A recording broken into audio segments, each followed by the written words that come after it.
उस लफ्ज़ की किरणों से करतास मुनव्वर है, उस लफ्ज़ की खुशबू से हर चीज़ मुनव्वर है।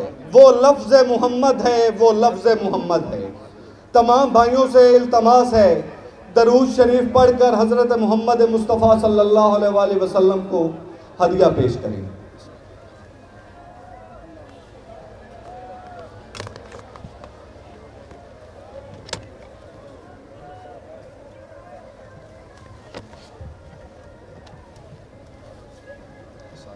जनाब इंतहाई काबिल एहतराम इमरान खान साहब की ज़िंदगी का सफ़र खा खेल के मैदान में हो, आला क़यादत से मुल्क पाकिस्तान के लिए कामयाबियां समेटी, ख़ास समाजी मैदान में हो, शौकत खानम हस्पताल और नमल यूनिवर्सिटीज़ जैसी कोई नज़ीर नहीं मिलती, ख़ास सियासी मैदान हो।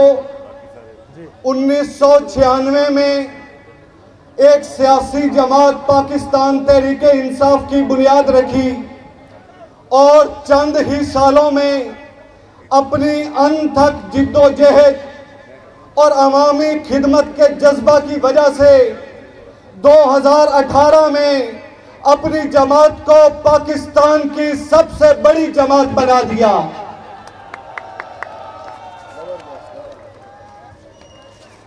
मोहतरम इमरान खान साहब ने अपनी सियासी जिद्दोजहद में जो आवाज़ सबसे ज़्यादा बुलंद की है, वो आवाज़ मसावी इंसाफ की है।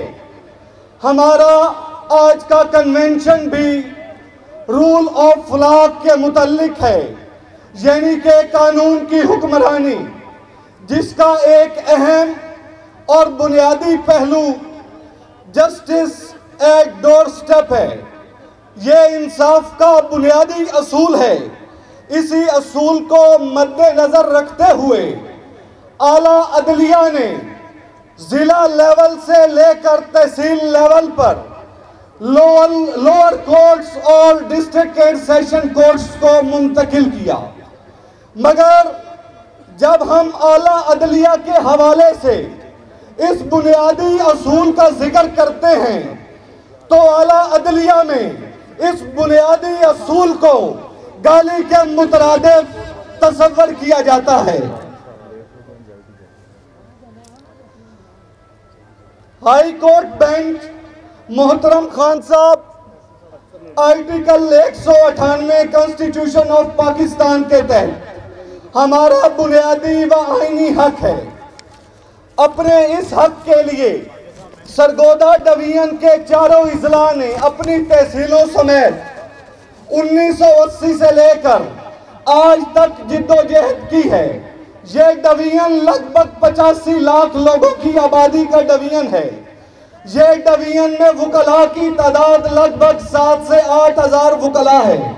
इंतहाई काबिले एहतराम जान से अजीज लीडर इमरान खान साहब, जब भक्खर से कोई गरीब आदमी लाहौर हाई कोर्ट लाहौर में तारीख भुगतने के लिए जाता है, उसे भक्खर की किसी भी तहसील से एक दिन पहले लाहौर जाना पड़ता है। वहां अपने रहने सहने के, अपनी मुसाफिर के, अपने खाने पीने के इखराजात जो हैं वो खुद बर्दाश्त करना पड़ते हैं। मोहतरम इमरान खान साहब, लिटिगेशन कभी भी और हमेशा हम पल्ला फरीकैन में नहीं होती। जो खाते पीते फरीकैन होते हैं वो तो हाई कोर्ट चले जाते हैं, मगर जो गरीब आवाम है वो इन इखराजात और इन जलालतों से तंग आकर हाई कोर्ट लेवल पर अपनी रेमेडीज और राइट्स को वेव कर देते हैं। जनाब मोहतरम इमरान खान साहब, जब हम बतौर वकील यहाँ से सुबह सुबह उठकर हाई कोर्ट पेशी भुगतने के लिए जाते हैं तो वहां जाकर पूरा दिन कोर्ट रूम में वेट करते हैं। पूरा दिन वेट करने के बाद मुअज़्ज़िज़ जजेस साहिबान बताते हैं कि आपका मुकदमा लेफ्ट ओवर हो गया है। ये पेंडेंसी की सूरत हाल है। हजूर वाला, हमने 1980 से लेकर अपने पेटों पर पत्थर बांधकर स्ट्राइक्स करके अपना ये हक मांगा। हमने सड़कों पर एहतजाज करके अपना यह बुनियादी व कानूनी हक मांगा। हमने आला अदलिया और इक़्तिदार के ऐवानों के सामने धरने देकर अपना ये हक मांगा। जनाब मोहतरम इमरान खान साहब, जान से अजीज मेरे कायद, हमने अपने सर फड़वा कर, जेलें झील कर, खूनों के नजराने पेश करके ये हक मांगा। मगर अफसोस, बाकी तमाम सियासी पार्टीज जो हैं उन्होंने हमें यकसर नजरअंदाज किया। हमारे इस बुनियादी और आईनी हक को हमेशा इग्नोर किया गया। आज सरगोदा डिवीजन को आखिरी उम्मीद सिर्फ और सिर्फ खान साहब आपसे है, सिर्फ और सिर्फ आपसे है। सरगोदा डिवीजन के 90% लोग, 90% वकला आपसे इश्क करते हैं, आपसे प्यार करते हैं, आपके सपोर्टर हैं।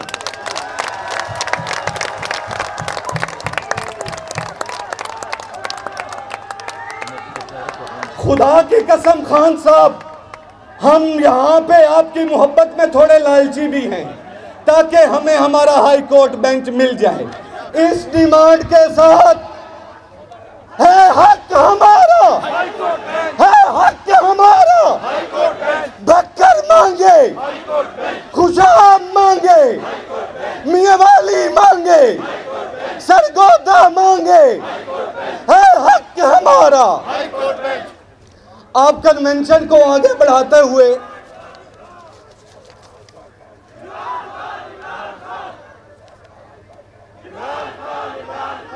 फरोग तीर की शब पे सोगवार न हो, ढलेगी छाओं फिजाओं का रूप बदलेगा।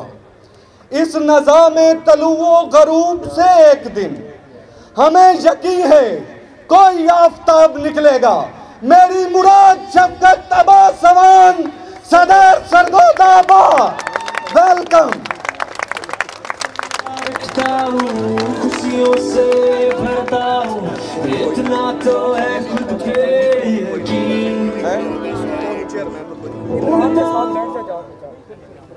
नारे तकबीर, नारे तकबीर, नारे रिसालत, नारे रिसालत, नारे है हक हमारा, है हक हमारा, है हक हमारा। बिस्मिल्लाहिर्रहमानिर्रहीम।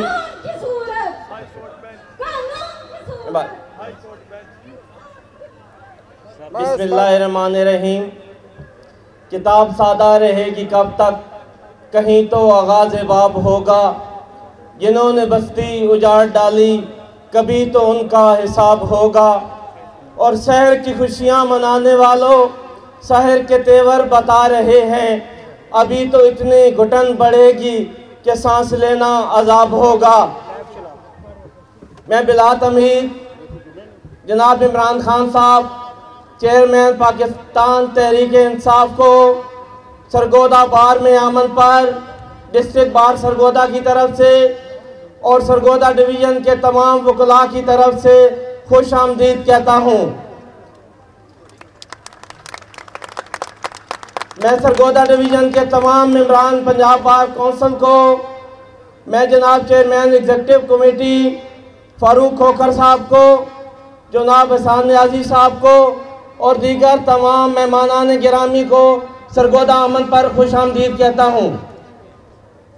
जनाब चेयरमैन साहब, इस पाकिस्तान का ख्वाब भी एक वकील ने ही देखा, फिर एक वकील ही था जिसने इस ख्वाब की तामीर की और मुल्क खुदादाद हासिल किया। फिर कुछ ज़्यादा वक्त नहीं गुजरा था कि तला आजमाओं ने अपनी तला आजमाई शुरू कर दी, आइन और कानून को पामाल करना शुरू कर दिया। उस वक्त ये मुल्क भर की बारजी थी जो उनके सामने शीशा पलाई दीवार बनकर खड़ी हो गई।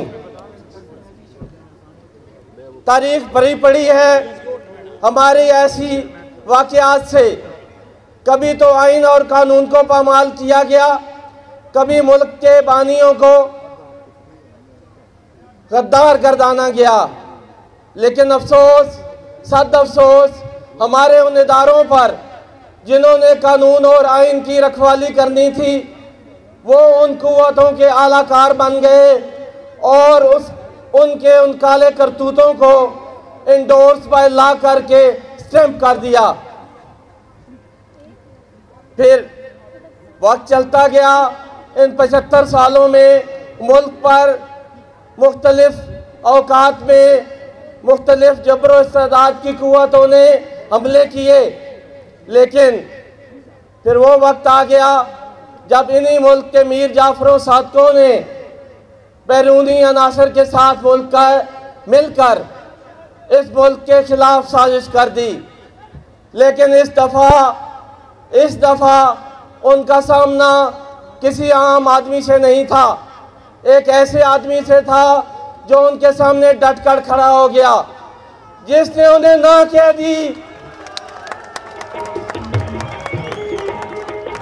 जिसने हार मानने से इनकार कर दिया। और खान साहब, आपका ये ना कहना इन 75 सालों की पिछड़ी हुई लोगों को इतना पसंद आया कि खुदा की कसम 22 करोड़ के 22 करोड़ अवाम आपके साथ सीना तान कर खड़े हो गए और मुल्क के कोने कोने से एक ही आवाज आने लग गई, गुलामी ना मंजूर, गुलामी ना मंजूर।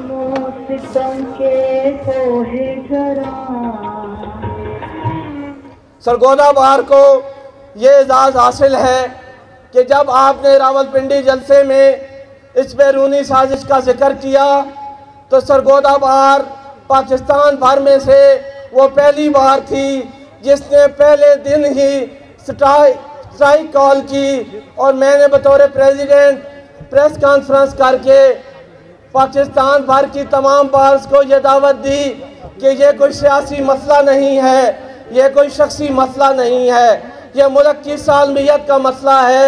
आप तमाम लोग बाहर निकलें। और फिर लोग मिलते गए, कारवां बनता गया और मुल्क की तमाम बार्स आपके साथ सीना तान कर खड़ी हो गई।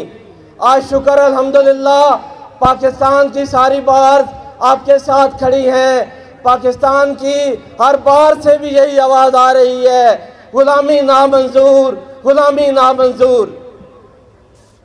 जनाब खान साहब, सरगोदा डिवीज़न जो कि आपका अपना डिवीज़न है, जब आपने 26 साल पहले अपनी इस तहरीक का आगाज़ किया तो आपने अपनी पार्टी का नाम इंसाफ की तहरीक रखा। आपकी 26 साल जदोजहद भी इसी इंसाफ के असूल पर, इसे रूल ऑफ लॉ पर मबनी है। लेकिन आपका अपना डिवीज़न, मेरा डिवीज़न और यहाँ पर बैठे हुए सैकड़ों लोगों का डिवीज़न पिछले 41 साल से एक नाइंसाफ़ी का शिकार है। 1981 में जब पंजाब भर में सारे डिविजनल हेडक्वार्टर्स पर बेंचेस बना दिए गए तो सरगोदा को महरूम कर दिया गया, और सरगोदा डिवीज़न उस वक्त से सरापा एहतजाज है। हमने मुख्तलिफ अदवार में जेलें भी काटी, पुलिस की मारें भी खाई, झूठी FIRs भी बर्दाश्त की, लेकिन हमारे इस इस्तिकामत में लग़ज़िश नहीं आई।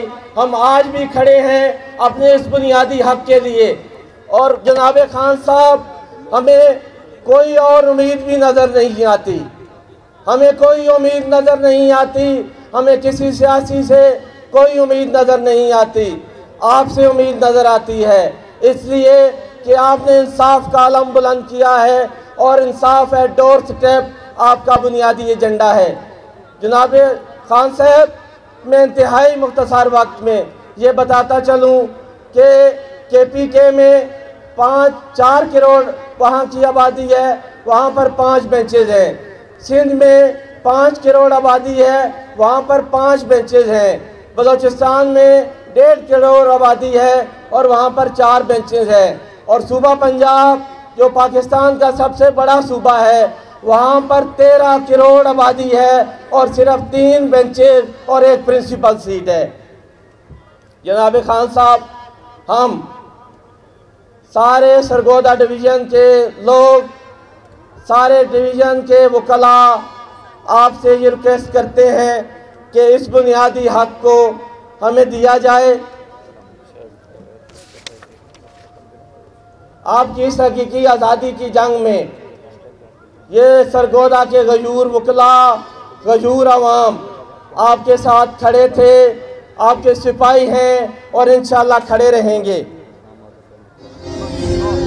और आखिर में जो आपकी आवाज़ को दबाना चाहते हैं, जो आज तक नहीं दबा सके, उनके लिए सिर्फ इतना, दबा सको तो सदा दबा दो, बुझा सको तो दिया बुझा दो, सदा दबेगी तो हशर होगा, दिया बुझेगा सहर तो होगी। बहुत शुक्रिया।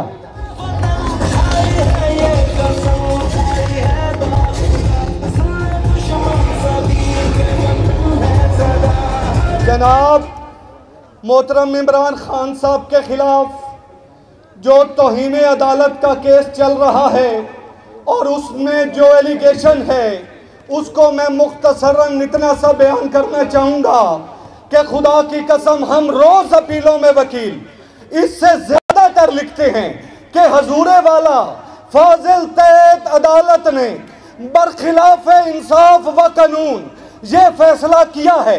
क्या हम सब पर तौहीन अदालत लगता है? हम इस प्रोसीडिंग को टोटली कंडेम करते हैं, स्ट्रांगली कंडेम करते हैं। फिर शोरे सलासल में सरूर अजली है, फिर पेश नजर सुन्नत सज्जादे वली है। गारत गरी ये अहले सतम भी देखे कोई, गुलशन में कोई फूल न गुंचा न कली है। एक बरके बला रौंद गई सारे चमन पर, तू खुश के मेरी शाखे नशे मन ही जली है। कब अश्क बहाने से कटी है शब हिजरा, कब कोई बला सिर्फ दुआओं से टली है। दो हक को सदाकत की शहादत सरे मक्तल, उठो के यही वक्त का फरमाने जली है। हम राह रवे दश्ते बला रोजे अजल से, और काफिले सलार हुसैन इब्ने अली है। मेरी मुराद इमरान खान।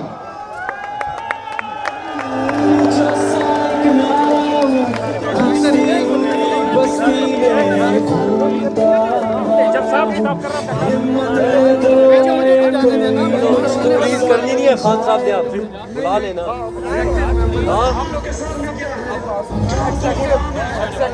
खान साहब की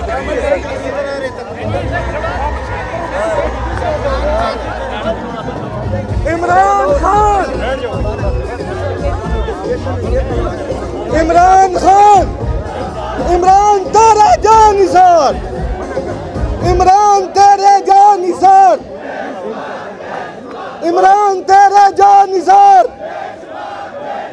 इमरान तेरे जान निसार, इमरान तेरे जान निसार। देखो देखो कौन आया। बिस्मिल्लाहिर्रहमानिर्रहीम। हम सदर सेक्रेटरी खड़े इय्याक नअबुदु व इय्याक नस्तईन।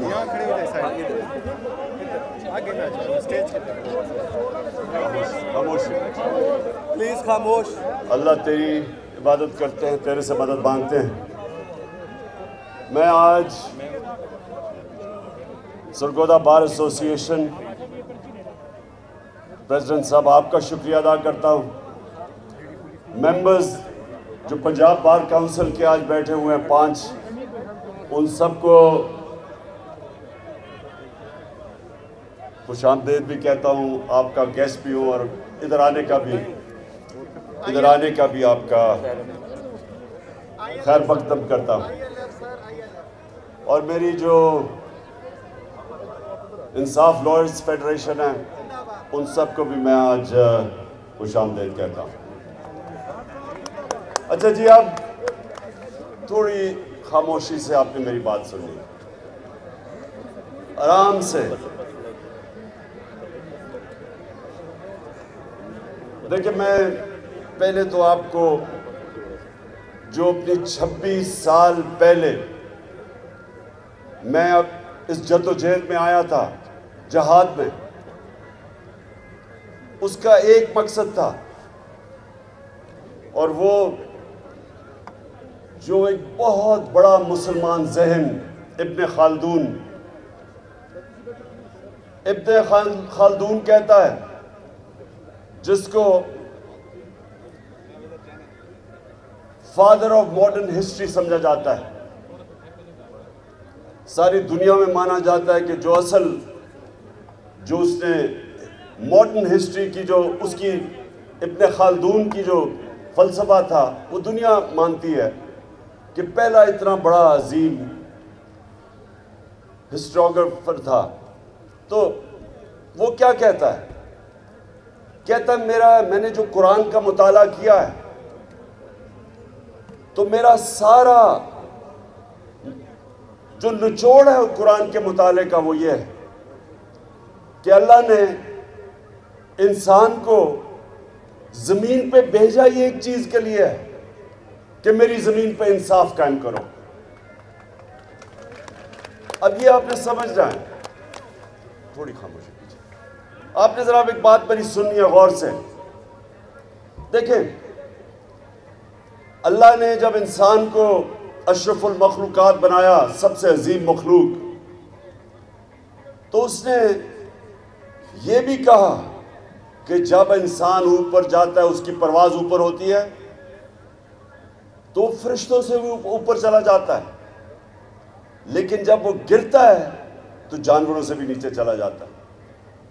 तो इंसान के माशरे में और जानवरों के माशरे में फ़र्क क्या है?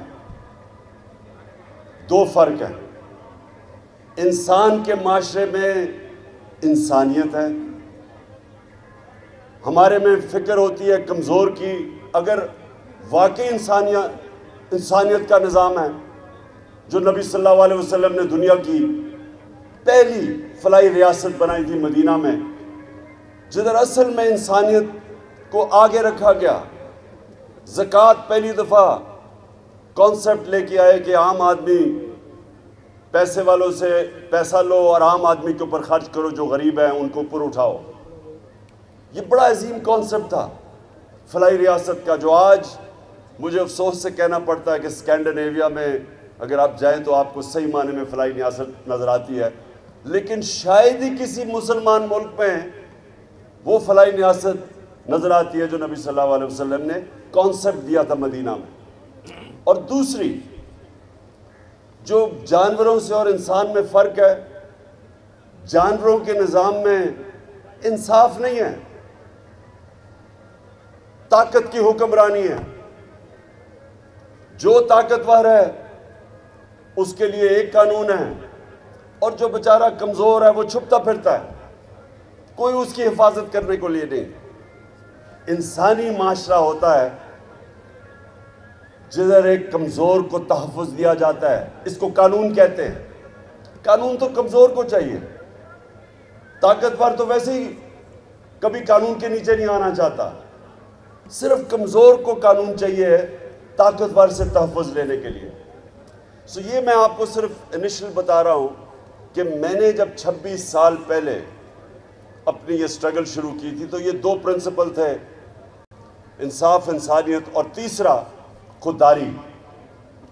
क्योंकि ला इलाहा इल्लल्लाह इंसान को आज़ाद कर देता है, किसी का इंसान की और हर किस्म की गुलामी से आज़ाद कर देता है। एक हदीस है कि ला इलाहा इल्लल्लाह इंसान को गैरत देता है, किसी के सामने नहीं झुकता वो। तो ये तीन प्रिंसिपल्स थे। तो मैं आज बात सिर्फ इंसाफ का करना चाहता हूँ, और मैं आपके पास इसलिए आया हूँ कि मैं चाहता हूँ कि आप अब मेरे साथ मिलके इस मुल्क की जो हकीकी आज़ादी की जंग है, आप मेरे साथ मिलके उस पर शिरकत करें।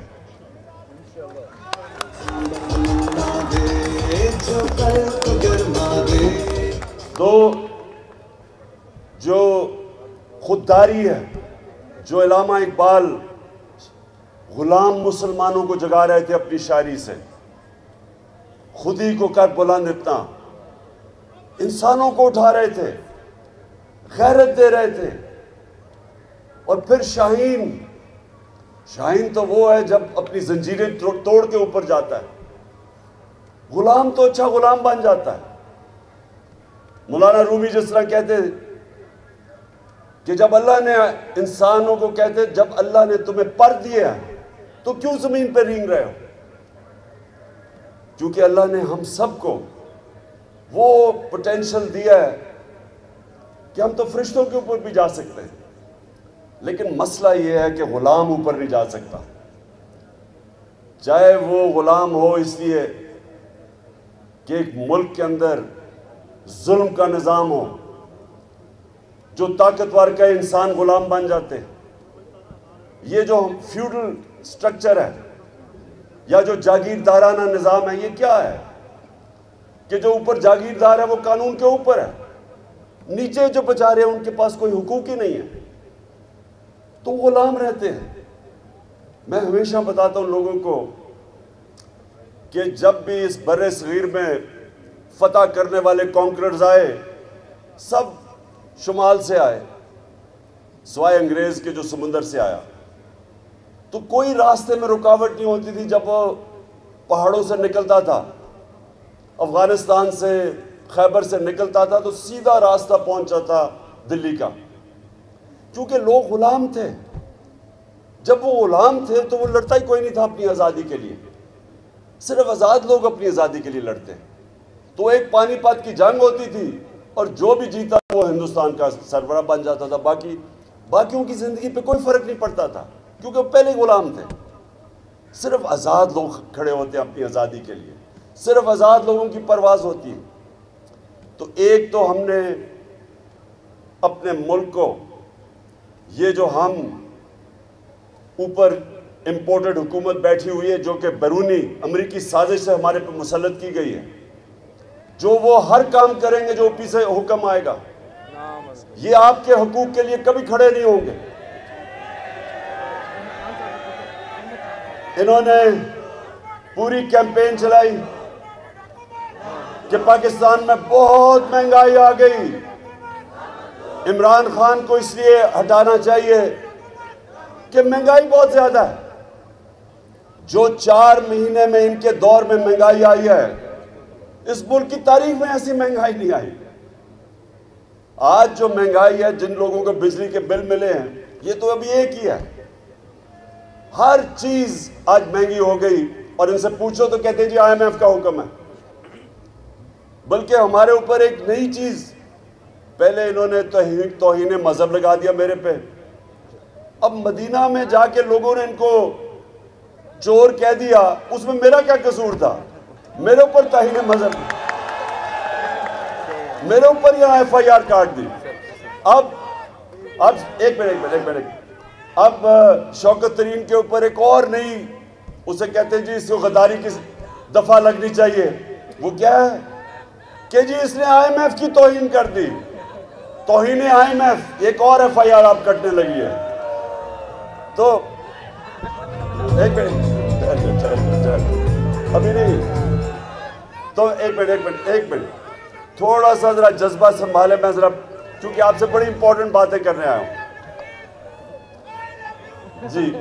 तो सबसे पहले ये याद रखें कि हमारी जो हकीकी आज़ादी की तहरीक है, उसमें हमने एक आज़ाद, खुद मुख्तार, गैरतमंद कौम बनना है, जो कभी किसी की, स्वाय ऊपर वाले की, किसी की गुलामी नहीं करेगी। और हम फैसले, पाकिस्तान के फैसले पाकिस्तान में होंगे, कोई इंपोर्टेड फैसले नहीं होंगे इस मुल्क पे। कि अगर हम समझते हैं कि रूस से तेल में हिंदुस्तान 40% कम कीमत पे तेल खरीद रहा है, हम क्यों नहीं खरीद सकते? क्योंकि ये इंपोर्टेड हुकूमत को खौफ है कि जिन लोगों की ये गुलामी कर रहे हैं वो इजाजत नहीं देंगे इनको। लोग बेचारे महंगाई में पिस जाएं, ये वो करेंगे जो इनके आका इनको हुक्म करते हैं। और हम सुने जरा, और हम जिस कौम ने 70-80 हज़ार अपने लोगों को कुर्बान किया अमेरिका की जंग में शिरकत करके, और आज अगर वो अमेरिका कह रहा है कि बेसिस दो पाकिस्तान में या हमारे ऊपर से ड्रोन अटैक करे वो अफगानिस्तान में, हम क्यों किसी की जंग में शामिल हो? क्या हमें सबक नहीं मिल गया? तो ये दूसरी चीज है कि मैं चाहता हूं कि आगे से मेरी कौम कभी किसी की जंग में शिरकत ना करे, किसी के लिए अपने लोगों को हम कुर्बान ना करें। और जो दूसरी चीज जो जिसके लिए मैं आप सबको तैयार करने आया हूं, देखिए जो उससे भी बड़ी जंग है। हजरत अली का कौल है कि कुफर का निज़ाम तो चल जाएगा, लेकिन नाइंसाफी यानी जो जुल्म होता है जिधर, वो निज़ाम नहीं चल सकता। विंस्टन चर्चिल, दूसरी जंग अजीम, हिटलर की फौजें फ्रांस में खड़ी हैं, बमबारी हो रही है, बरतानिया के लोग घबराए हुए हैं कि हम बचेंगे या नहीं। तो वो प्राइम मिनिस्टर विंस्टन चर्चिल से पूछते हैं कि क्या हम बच जाएंगे? वो जवाब देता है कि क्या हमारी अदालतें इंसाफ दे रही हैं? जब उन्होंने कहा दे रही हैं तो उसने कहा कोई कुव्वत हमें तबाह नहीं कर सकती। जो आपकी मुझे मदद की जरूरत है, यहां हमें इंसाफ की जंग लड़नी है, रूल ऑफ लॉ की, कानून की हुक्मरानी की जंग। ये इसके लिए आप सबसे ज्यादा जिम्मेदारी आपकी है। पाकिस्तान की जो वकला कम्युनिटी है, आपके ऊपर अल्लाह ने जिम्मेदारी डाली हुई है। हमारी जो आखिरत में इम्तिहान होगा वो इस चीज पे होगा कि अल्लाह ने जो भी आपको नवाजा था और आपको उसने कानून का इल्म दिया है, आप बाकी लोगों से बेहतर जानते हैं कानून को, आप अदालतों में पेश होते हैं। आपसे भी वो पूछेगा कि जब पाकिस्तान में जुल्म हो रहा था, कमजोर के लिए एक कानून, ताकतवर के लिए दूसरा कानून, कमजोर चोरी करे जेल में और ताकतवर चोरी करके एनआरओ लेके और प्राइम मिनिस्टर बन जाए। ये इस निज़ाम के मुतालिक हजरत अली ने कहा था कि ऐसा निज़ाम नहीं चल सकता। और सारे दुनिया के अंदर, मेरा सारी दुनिया फिरा हूं, सिर्फ अमीर और गरीब मुल्कों में फर्क एक है। गरीब मुल्कों में ये जुल्म का निज़ाम है, नाइंसाफी का निज़ाम है, और अमीर मुल्कों के अंदर इंसाफ है। जिधर रूल ऑफ लॉ है उधर खुशहाली है, और जिधर जंगल का कानून है वह गुर्बत है। ये वक्त है पाकिस्तान में कि हम सबको अब इस हकीकी आज़ादी के लिए लड़ना है, क्योंकि इंसाफ इंसानों को आज़ाद करता है, जुल्म इंसानों को गुलाम बनाता है। जब तक हम इस कौम, लोग, हम, आप वकला और कौम में शऊर पैदा नहीं करते कि हमने अपनी आज़ादी लेनी है इंसाफ लेके, ये हो ही नहीं सकता कि मुल्क के सारे बड़े बड़े डाकू जो 30 साल से इस मुल्क को लूट रहे हैं वो आके हमारे ऊपर बैठ जाएं और हम चुप करके भेड़ बकरियों की तरह इमरान खान को कहें अच्छा जी सलाब आ गया, इमरान खान चुप करके तस्लीम कर लो इनको। मैं इंशाअल्लाह सलाब में इन सब से ज्यादा काम करूंगा, लेकिन तुम्हारा भी पीछा नहीं छोड़ूंगा। किसी सूरत मैं इन चोरों को तस्लीम नहीं करूंगा। और जो भी समझ रहा है कि हमें डरा के, धमका के, मीडिया का मुंह बंद करके, अच्छे सहाफियों को उनके ऊपर FIR काटे, कोई बाहर भाग जाए, डरा के धमका के मेरे ऊपर FIR या दहशतगर्दी की FIR, जो मर्जी करें आप, मैंने इन चोरों को कभी तस्लीम नहीं करना।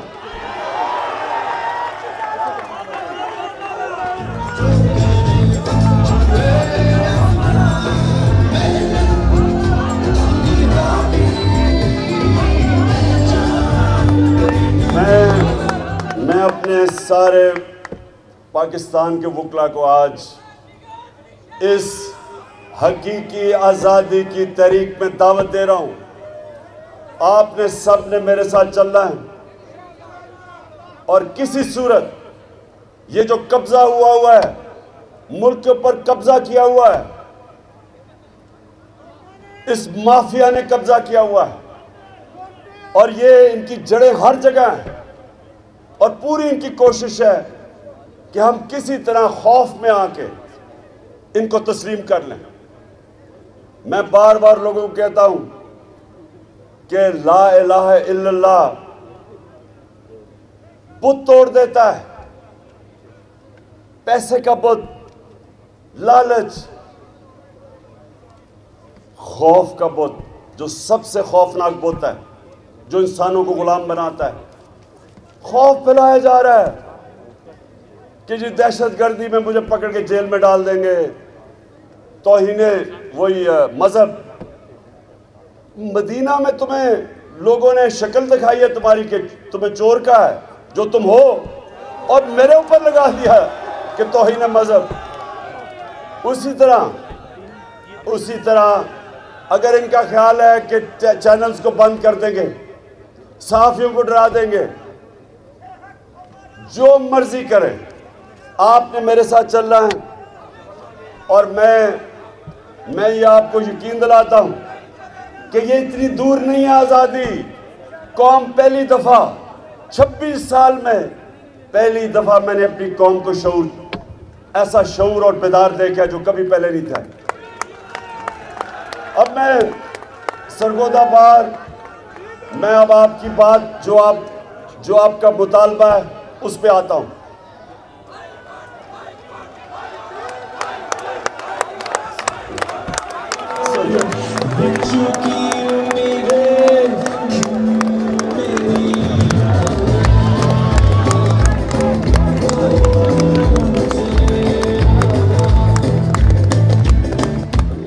मैं देखें, सबसे पहले तो मैं आपको एक बात कहना चाहता हूं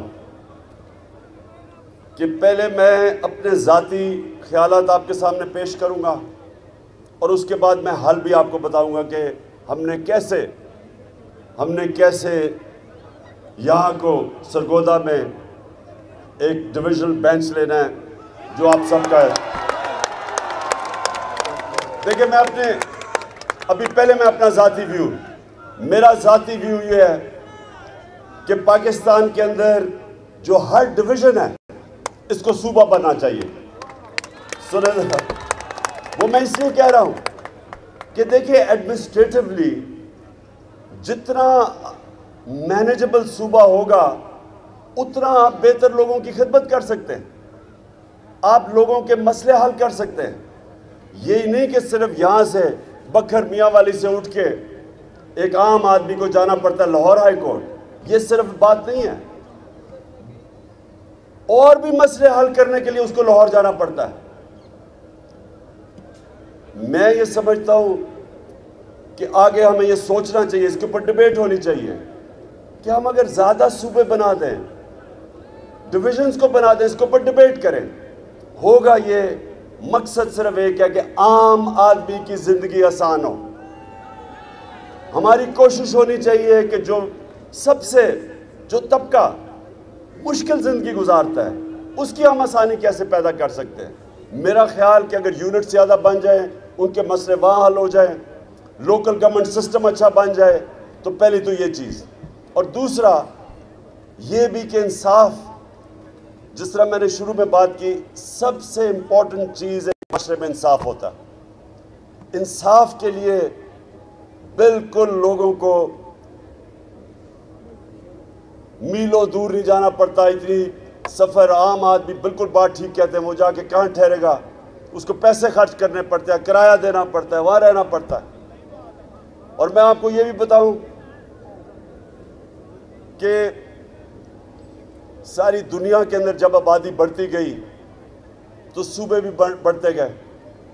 क्यों बढ़ते गए? क्योंकि वहाँ सब ने कहा कि लोगों को हम कैसे इंसाफ दे सकते हैं।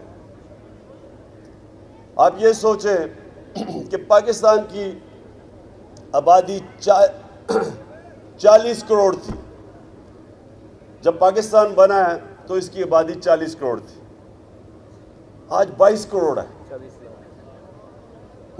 40 लाख 40 लाख नहीं 40 करोड़, हाँ सॉरी 40 लाख। 40 पाकिस्तान की आबादी 40 मिलियन थी और आज पहुंच गई है 220 मिलियन। सो जब इतनी तेजी से बढ़ी आबादी तो उनको हमने सर्विस भी वैसे करना है। 40 मिलियन से 220 मिलियन, इसका मतलब कि उनके लिए आपने और सहूलतें पैदा करनी है, ताकि एडमिनिस्ट्रेशन का तो मकसद ही एक होता है कि लोगों के मसले हल करें। तो इसलिए इसके लिए डिबेट की ज़रूरत है। आपका जो बेंच है मैं ज़ाती तौर पर समझता हूं कि ज़रूर बनना चाहिए। मेरी सिर्फ एक रिक्वेस्ट होगी कि इसके और भी बार, मुझे पता है लाहौर बार के अंदर बड़ा वो शोर मचाएंगे, बेहतर ये है कि हम बैठ के, और मैं बीच में पढ़ता हूँ, हम बैठ के उनको कन्विंस करें कि ये लोगों की बेहतरी है इसमें। और मैं आपके साथ मिलकर उनको कहूँगा कि यहाँ लोगों की ज़िंदगी आसान करने के लिए और इंसाफ देने के लिए यहाँ ज़रूर, बल्कि हर डिवीज़न में बेंच बनना चाहिए। अच्छा, अब आखिर में आपने मेरे से वादा करना है कि आपने सबने मेरे साथ पाकिस्तान की हकीकी आज़ादी की तहरीक में शामिल होना है। पाकिस्तान जिंदाबाद।